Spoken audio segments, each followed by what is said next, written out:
बिस्मिल्लाहिर्रहमानिर्रहीम। Dear students, आज की इस वीडियो में हम वेव्स के बारे में पढ़ेंगे और वेव्स के टाइप्स।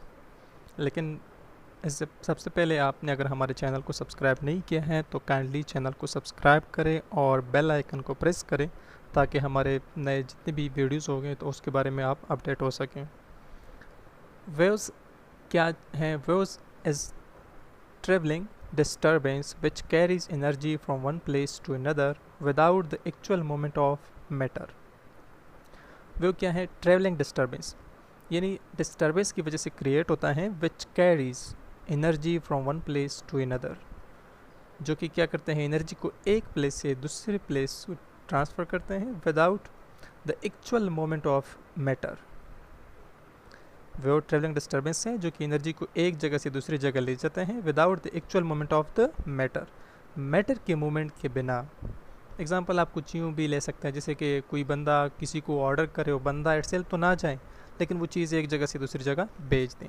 तो यहाँ पे एक एनर्जी को एक जगह से दूसरी जगह ले जाना और मैटर इटसेल्फ मूवमेंट ना करना, तो इसको क्या कहते हैं? वेव्स, यानी ट्रेवलिंग डिस्टर्बेंस।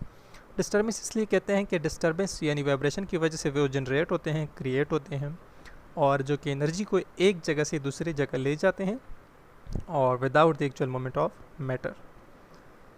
एनर्जी को एक जगह से दूसरी जगह ले जाना दो तरह के होते हैं। एक ये होता है कि मैटर जो है इटसेल्फ यानी मैटर के मूवमेंट से होता है, और एक ये होता है कि without the moment of matter. कैसे? मैं आपको एग्जांपल से समझाता हूँ। For example, person A and person B, यानी दो बंदे हैं, या आप ये कह सकते हैं कि आप और आपके दोस्त हैं ए बी। ए क्या करते हैं कि यहाँ से बाल थ्रो करता है और बी यहाँ इस बाल को कैच करेगा। तो जब बाल क्या है? एक्चुअली ये मैटर है। अब यहाँ से बाल थ्रो करके बी कैच करेगा तो ये एनर्जी ट्रांसफ़र करता है, और वो जब बाल बी कैच करेगा यानी पर्सन बी उसको कैच करेगा तो ये एनर्जी उसको भी ट्रांसफ़र हो जाएगी। एंड साथ साथ क्या हुआ कि बाल यानी मैटर इटसेल्फ भी मूवमेंट कर गया। तो इस केस में मैटर भी मूव करता है और साथ में एनर्जी, तो इसको आप वेव्स नहीं कह सकते हैं। अब दूसरा एग्जांपल, लेट्स से वही दो बंदे हैं, क्या करते हैं कि दो दोस्त हैं, लेट्स से ए और बी, और दोनों एक रोप यानी रस्सी को पकड़ लेते हैं। फिर ए या बी में से कोई भी, लेट्स से फॉर एग्जांपल ए, इसको एक जर्क देता है। तो जर्क देने के बाद इसमें कुछ यूँ वेव्स प्रोड्यूस हो जाएगी। अगर इसको आप अप डाउन जर्क दे दें तो वेव्स प्रोड्यूस होगी, और इस दौरान ये रोप तो अपनी जगह पे है, यानी रोप इस जगह पे यहाँ पे जो प्लेस है ये चेंज नहीं होगा, ये यहीं पे अप डाउन मोशन करेगा, यहाँ पे डाउनवर्ड जो है ये भी यही करेगा। ये मैटर मूव नहीं करता, मैटर तो उसी जगह पे है। अगर इसके हाथ में जो रोप है, मतलब जो पार्ट है वो भी वहीं पे होगा। ऐसे नहीं कि नहीं ये वाला पार्ट इधर आ जाए ना या ये वाला पार्ट उधर चला जाए। बट क्या करते हैं कि जब ये इसको जर्क देते हैं तो वो यहाँ भी एनर्जी ट्रांसफ़र होगी, यानी यहाँ इसके हाथ में वो जर्क महसूस होगा, उसको शेक करेगा। तो ये क्या है? वेव के एग्जांपल, यानी वेव इस तरह ट्रांसफ़र होती है कि वो पार्टिकल इटसेल्फ मूव ना करे बल्कि एनर्जी ट्रांसफर करें, एक जगह से दूसरी जगह एनर्जी मूव करें, तो इसको कहते हैं वेव। वेव्स के फिर मेनली बेसिक जो हैं टू टाइप्स हैं, एक है मैकेनिकल वेव्स और दूसरा इलेक्ट्रोमैग्नेटिक वेव्स। फिर फर्दर इसमें आते हैं ट्रांसवर्स वेव्स, लॉन्गिट्यूडनल वेव्स। लेकिन सबसे पहले इलेक्ट्रोमैग्नेटिक वेव्स पढ़ते हैं कि इलेक्ट्रोमैग्नेटिक वेव्स क्या है। Electromagnetic waves, the wave that propagates by oscillation या vibration of electric charge which produce oscillating electric and magnetic field which produce electromagnetic waves। Actually क्या होता है कि जब इलेक्ट्रिक चार्ज है, लेट्स से ये एक चार्ज है, पॉजिटिव चार्ज है या नेगेटिव चार्ज है, और क्या करें कि अगर ये चार्ज रेस्ट में है तो इस दौरान जस्ट इलेक्ट्रिक फील्ड होगा इस चार्ज की वजह से, और कोई मैग्नेटिक फील्ड नहीं होगा। इलेक्ट्रिक फील्ड या मैग्नेटिक फील्ड क्या होता है? फॉर एग्ज़ाम्पल, आपने देखा होगा अगर आपके पास टू मैग्नेट्स हैं और एक लेट्स से एक मैग्नेट है और ये दूसरा मैग्नेट है। अब जो ही इसको इसके करीब ले आते हो तो यहाँ एक एरिया में क्या होता है कि इसका इफ़ेक्ट महसूस होता है। इसको हालांकि टच नहीं किया होता है, एक दूसरे के साथ फिज़िकली इंटरेक्ट नहीं होते, बट इंटरेक्शन होता है इनके दरमियान, कुछ फोर्स लगता है यूँ, और टच ही नहीं होता तो इट्स मीन कि ये इसके फील्ड में आ गया, और अगर दूर ले जाए फिर नहीं फील होता। तो ये वो रीजन, ये रीजन जगह या स्पेस जहाँ पे मैग्नेट का या इलेक्ट्रिक चार्ज, अगर मैग्नेट हो तो मैग्नेटिक फील्ड का इफेक्ट महसूस हो जाए तो उसको कहते हैं मैग्नेटिक फील्ड। और इस तरह अगर चार्ज है तो दूसरा चार्ज आप लेके आते हैं, एक लेट से पॉजिटिव चार्ज है, दूसरा भी पॉजिटिव या नेगेटिव चार्ज आप लेके आते हैं। तो अगर आप इसको करीब लाते हैं, लेट से एक भी पॉजिटिव चार्ज है दूसरा भी पॉजिटिव चार्ज, हम कहते हैं कि same charge repel each other. तो अगर इस करीब लाओगे तो क्या होगा कि ये इसको रिपेल करेगा, यानी डायरेक्ट नहीं करेगा, जो ही आप इसको करीब लाएं यानी इसके फील्ड में आ जाए तब ये रिपेल करेगा। तो ये इस फील्ड को क्या कहते हैं, इलेक्ट्रिक फील्ड, और मैग्नेट की वजह से जो होता है उसको कहते हैं मैग्नेटिक फील्ड। चार्ज जब रेस्ट में हो तो जस्ट इलेक्ट्रिक फील्ड प्रोड्यूस होता है और मैग्नेटिक फील्ड नहीं होता है। लेकिन जब चार्ज मोशन स्टार्ट करे या ऑसिलेशन, ऑसिलेशन कहते हैं टू एंड फ्रो मोशन या बैक एंड फोर्थ मोशन, यूँ जब अपनी जगह पे वाइब्रेशन करते हैं, तो उसकी वजह से इलेक्ट्रिक और मैग्नेटिक फील्ड दोनों प्रोड्यूस होते हैं। और जब चार्ज ऑसिलेट करता है इसका मतलब इलेक्ट्रिक और मैग्नेटिक फील्ड दोनों ऑसिलेट करते हैं यानी वाइब्रेट करते हैं। तो इलेक्ट्रिक और मैग्नेटिक फील्ड जब ऑसिलेट करें तो इससे इलेक्ट्रोमैग्नेटिक वेव्स जनरेट होते हैं।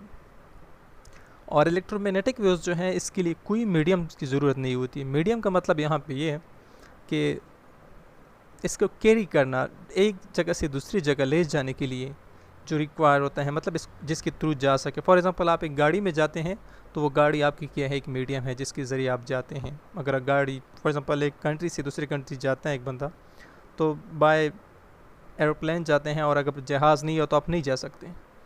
तो इस तरह इलेक्ट्रोमैग्नेटिक वेव्स जो हैं इसके लिए ऐसी किसी मीडियम की ज़रूरत नहीं होती है, चाहे मीडियम है या नहीं है, ये एक जगह से दूसरी जगह ट्रेवल कर सकते हैं। और इलेक्ट्रोमैग्नेटिक वेव्स जो है ये कम्बिनेशन है ऑफ इलेक्ट्रिक और मैग्नेटिक फील्ड, जिस तरह जनरेशन में हमने बताया कि जिसकी वजह से जनरेट होते हैं।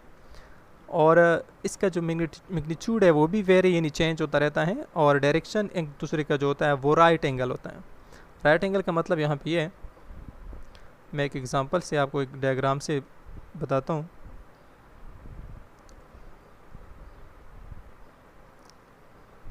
यहाँ पे अगर आप देख लें ये मेन पोजीशन है, और ये जो पाथ है ये वाला ये इलेक्ट्रिक फील्ड का है, यानी ये ऐसे ही मूव करेगा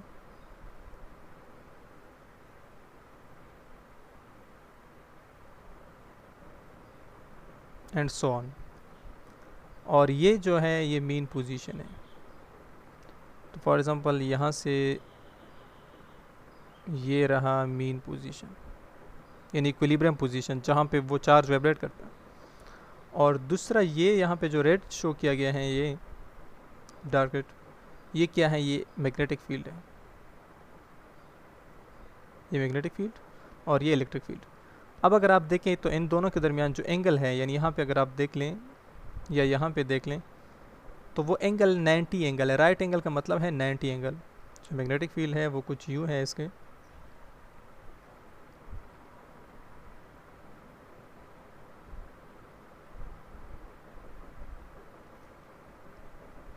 यानी आप पढ़ चुके हैं प्रीवियस क्लासेस में, ये दोनों आपस में क्या है, राइट एंगल, एक्स और वाई। तो राइट एंगल हम क्यों कहते हैं, क्योंकि 90 का एंगल जब बनता है तो उसको कहते हैं राइट एंगल। तो यहाँ पे ये दोनों राइट एंगल है, और ये प्रोपेगेशन डायरेक्शन है, जिस डायरेक्शन में ये मूव करते हैं तो इसको कहते हैं प्रोपेगेशन डायरेक्शन। और यहाँ पे भी आप देख सकते हैं इलेक्ट्रिक और मैग्नेटिक फील्ड और ट्रेवलिंग डायरेक्शन यानी प्रोपेगेशन डायरेक्शन। तो अगर देखें तो दो कंसेक्यूटिव क्रेस्ट या ट्रफ के दरमियान जो डिस्टेंस होता है इसको कहते हैं लेंथ ऑफ वेव्स, और इसको हम लैम्बडा से रिप्रेजेंट करते हैं। लैम्बडा ग्रीक वर्ड है और इसका यूनिट है मीटर।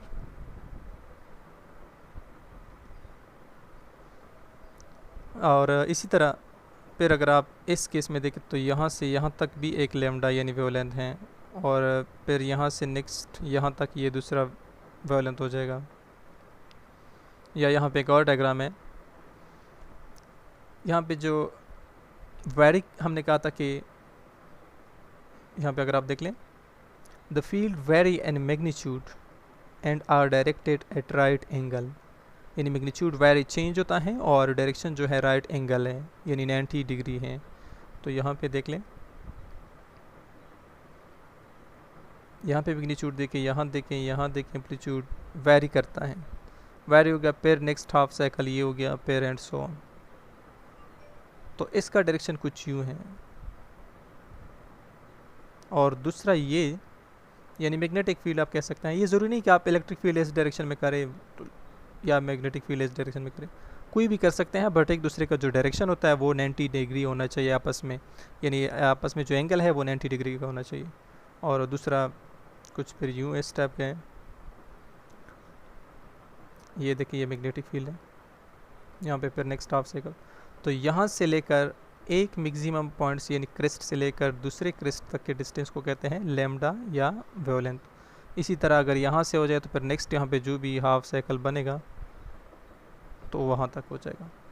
एंड सिमिलरली अगर मैग्नेटिक फील्ड के केस में देखा जाए तो यहाँ से यहाँ तक क्या हो गया, एक वेवलेंथ यानी लैम्डा हो गया।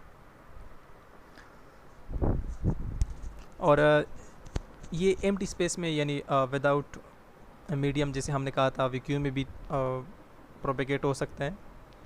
और जैसे कि सन रेज आते हैं, अल्ट्रावायलेट या विजिबल रेज जो, तो उसके लिए मीडियम की ज़रूरत नहीं, वैक्यूम में वो पास हो सकते हैं, जो कि हमने इसकी एक्सप्लेनेशन में भी कहा है कि electromagnetic waves do not required any material medium for their propagation, यानी इसके लिए किसी मीडियम की ज़रूरत नहीं होती है, वैक्यूम में भी ट्रेवल कर सकते हैं हर जगह।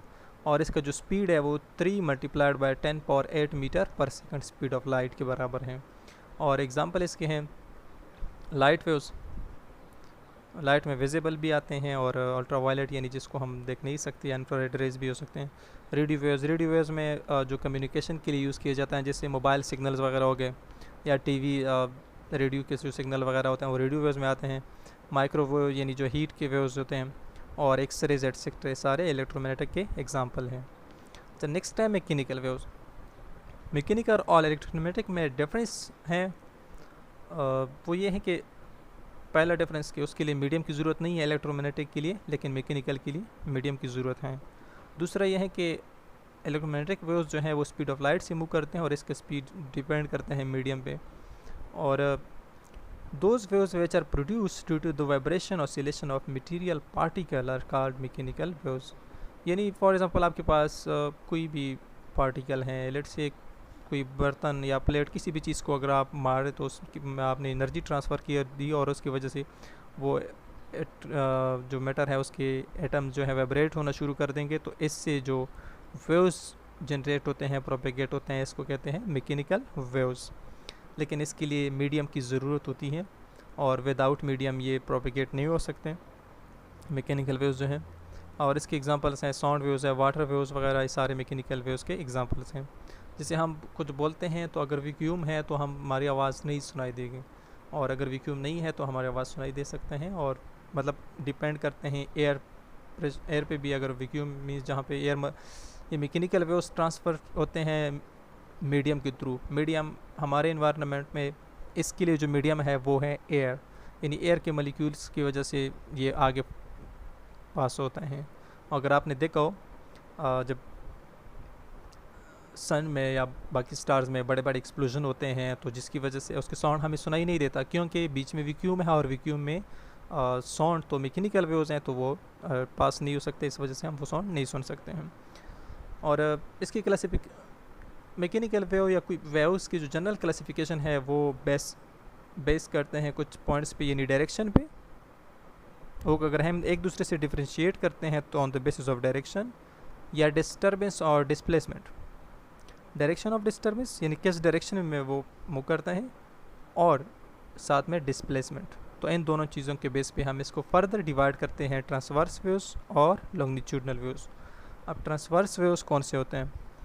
Transverse waves, those waves in which the disturbance occurs perpendicular to the direction of motion of waves।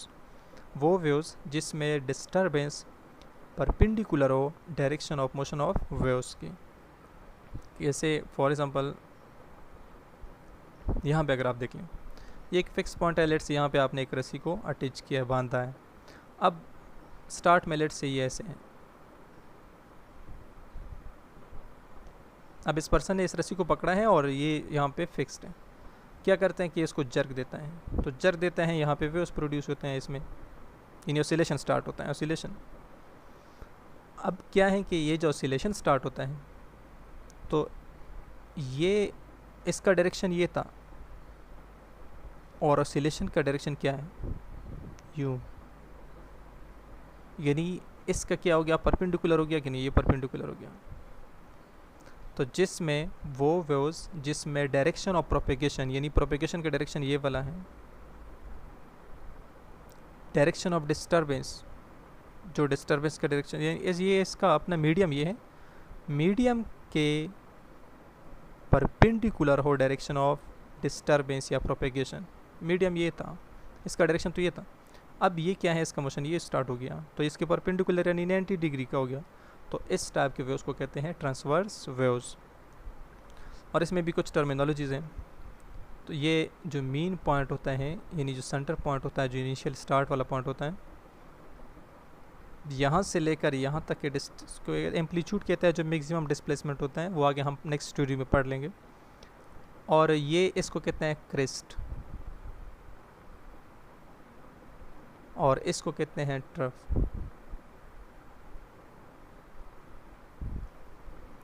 Christ और ट्रफ क्या होता है, क्रिस्ट जो है मीन पॉइंट यानी जो ओरिजिनल मीन इक्विलिब्रियम पोजीशन होते हैं उससे अबाउट डिस्टेंस, तो अबाउट डिस्टेंस ये हैं, ये हैं, ये हैं, ये सारे क्रिस्ट, यानी इसको मैं सी से रिप्रेजेंट करता हूँ, लेट्स से ये क्रिस्ट हो गए। और उस पॉइंट से बिलो यानी नीचे जो होते हैं उसको कहते हैं ट्रफ, लेट्स से मैं इसको टी से रिप्रेजेंट करता हूँ, तो ये सारे क्या हो गए, ट्रफ हो गए। अब फिर यहाँ पे भी वेवलेंथ क्या होगा, सिमिलरली जिस तरह हमने इलेक्ट्रोमैग्नेटिक वेव्स में वेवलेंथ का कहा था, तो दो कंसेक्यूटिव क्रिस्ट के दरमियान डिस्टेंस को कहते हैं वेवलेंथ, या दो कंसेक्यूटिव ट्रफ के दरमियान, कंसेक्यूटिव का मतलब है कि एक के बाद दूसरा, ऐसे नहीं, यहाँ पे लेट से 3 क्रिस्ट है तो आप ये नहीं कह सकते कि यहाँ से यहाँ तक वेवलेंथ है, ये नहीं, कंसेक्यूटिव के एक के बाद फ़ौरन दूसरा, ये एक वेवलेंथ हो गया, फिर ये नेक्स्ट वेवलेंथ यानी λ2 हो जाएगा एंड सो ऑन, और ये एक इस तरह वेवलेंथ हो गया, फिर नेक्स्ट जो आएगा वो यहाँ तक हो जाएगा λ2 एंड सो ऑन। तो ये ट्रांसवर्स वेव्स के एग्जांपल है। और वेवलेंथ आप यूँ डिफाइन कर सकते हैं, the distance between two consecutive crest और ट्रफ इज कॉल्ड वेवलेंथ। अच्छा, ट्रांसवर्स वेव्स में क्रेस्ट और ट्रफ आप लोग मैंने बता दिया कि, और एग्जांपल इसके हैं रेडियो वेव्स, लाइट वेव्स, क्योंकि यहाँ पे डायरेक्शन जो होता है वो परपेंडिकुलर होता है, जिससे इलेक्ट्रोमैग्नेटिक वेव्स में था, और वो तो रेडियो वेव्स है। या स्ट्रिंग, अभी जो मैंने रोप का एग्जांपल दिया, स्ट्रिंग यानी रस्सी का, ये भी है। नेक्स्ट है लॉन्गिट्यूडनल वेव्स। लॉन्गिट्यूडनल वेव्स वो वेव्स हैं जिसमें डिस्टर्बेंस पैरेलल और direction of motion of waves को, यानी जो डिस्टर्बेंस होता है वो पैरेलल हो direction of motion of waves, जिस डायरेक्शन जो मोशन का ऑफ वेव्स का डायरेक्शन है और जो डिस्टर्बेंस का है वो आपस में पैरेलल हो यानी सेम डायरेक्शन में हो। लॉन्गिट्यूडनल में क्रेस्ट और ट्रफ की जगह होता है कंप्रेशन एंड रेयर फिक्शंस। कैसे, मैं आप लोगों को एक एग्जांपल से बताता हूँ। ये हमारे पास लॉन्गिट्यूडनल वेव्स है। फॉर एग्जांपल आपके पास एक स्प्रिंग है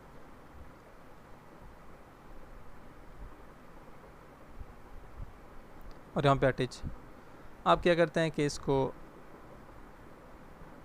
स्टिच करते हैं और स्टिच करने के बाद इसको रिलीज़ करते हैं। तो जब रिलीज़ करते हैं तो ये ऐसे मोशन, आप स्टिच कर लिया, रिलीज़ करने के बाद ये ऐसे मोशन स्टार्ट करेगा, फिर यूँ है मोशन स्टार्ट करेगा। जैसे इससे पहले आप टॉपिक है mass attach to, motion of mass attach to an elastic spring. तो इस दौरान मोशन जब स्टार्ट करेगा, अब यहाँ पे स्प्रिंग यानी डायरेक्शन ऑफ वेव्स और डायरेक्शन ऑफ डिस्टर्बेंस, हमने डिस्टर्ब किस डायरेक्शन में किया, इस डायरेक्शन में डिस्टर्ब किया, और डायरेक्शन ऑफ वेव्स यानी किस डायरेक्शन में मूव करते हैं, ऐसे और ऐसे मूव करते हैं ना, तो दोनों पैरेलल हो गए। पैरेलल वो होता है जिसमें एंगल क्या हो, या 0 हो या 180 डिग्री हो, यानी दोनों का डायरेक्शन या सेम हो या ये भी, लेकिन वो तो फिर एंटी पैरेलल में 180 का आता है, तो खैर आप वो भी यहाँ पे कह सकते हैं। पैरेलल में एंटी दोनों आ सकते हैं, 180 और 0 का, फिर वो लाइक पैरेलल और अनलाइक में आते हैं फर्दर। लेकिन यहाँ पे अगर आप स्प्रिंग को इस डायरेक्शन में डिस्टर्ब करें तो स्प्रिंग के डायरेक्शन में होगी, यानी वेव्स भी इसी डायरेक्शन में प्रोड्यूस होते हैं। वेव्स क्या है कि जो to and fro motion start कर लेता है तो वेव्स प्रोड्यूस होते हैं।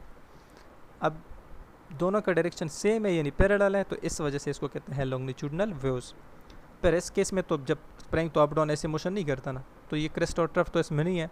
इसमें है कंप्रेशन और रेयरफिक्शंस। कंप्रेशन क्या है और रेयरफिक्शन क्या है? कंप्रेशन वो रीजन जहाँ पे डेंसिटी या प्रेशर ज़्यादा हो, ये देख ले यहाँ पे ज़्यादा है, यहाँ पे ज़्यादा है, यहाँ पे ज़्यादा, ये कंप्रेशन है। और रेयरफिक्शन वो होता है जहाँ पे डेंसिटी या प्रेशर क्या हो, कम हो, ये देखें रिलेटिव टू मीन पोजीशन, यानी जो आपका ओरिजिनल पोजीशन था। या फिर आपने व्यूज़ देखे होंगे कुछ यूँ, फॉर एग्जांपल वो हॉस्पिटल में जो इंस्ट्रूमेंट में होता है, कुछ बिल्कुल क्लोज होते हैं और फिर यूँ यूँ जो है फिर क्लोज हो जाते हैं। तो यहाँ पे ये क्या है? कंप्रेशन है, कंप्रेशन है, ये रेयरफिक्शन है, इस टाइप का। Longitudinal wave consists of compression and reflections which produce one after the other. और कंप्रेशन जो है represent region of high density या हाई प्रेशर, और रेयरफिक्शन जैसे मैंने बता दिया तो वो लो डेंसिटी या लो प्रेशर। और इसकी एग्जांपल है साउंड वेव्स या वेव्स एंड स्लिंग की, यानी जो स्प्रिंग का एग्जांपल मैंने दिया ये वाला। अब यहाँ पे अगर आप देख लें रेयरफिक्शन और कंप्रेशन, फॉर एग्जांपल ये एक स्प्रिंग है, ये कंप्रेशन हो गया, फिर ये रेयरफिक्शन हो गया, फिर ये यहाँ पे डेंसिटी ज़्यादा है यानी प्रेशर ज़्यादा होगा इस जगह पे, फिर ये रेयरफिक्शन। तो यहाँ पे इस केस में वेवलेंथ क्या होगा कि एक कंप्रेशन यानी C1 और दूसरा कंप्रेशन C2 के दरमियान जो डिस्टेंस है इसको कहते हैं वेवलेंथ। या इसी तरह एक रेयरफिक्शन यानी चलो मैं R1 नाम देता हूँ और दूसरा रेयरफिक्शन R2, इनके दरमियान डिस्टेंस को भी कहते हैं लैम्डा यानी वेवलेंथ। और वेवलेंथ तो दो कंसेक्यूटिव क्रेस्ट या कर्व, और लॉन्गिट्यूडनल के केस में दो कंसेक्यूटिव कंप्रेशन या रेयरफिक्शन के दरमियान जो डिस्टेंस होता है उसको कहते हैं वेवलेंथ। होप सो कि ये टॉपिक आप लोगों को क्लियर हो गया होगा, और इसमें अगर कोई किसी की भी टाइप का क्वेश्चन हो या कुछ क्लियर ना हो तो आप कमेंट में पूछ सकते हैं। इसके बाद नेक्स्ट वीडियो में इसके कुछ करेक्टरिस्टिक हैं यानी खुशियात जो इसके साथ वेव्स को एक्सप्लेन करने के लिए ज़रूरी हैं, जैसे कि फ्रीक्वेंसी है, साइकिल है, एम्पलीट्यूड है, और ये वेवलेंथ यानी लैम्डा है। तो नेक्स्ट वीडियो में इंशाल्लाह हम इसको एक्सप्लेन करेंगे, और हमारे चैनल को सब्सक्राइब करें। Thank you for watching. अगर कोई भी किसी भी टाइप का क्वेश्चन है तो फील फ्री टू आस्क।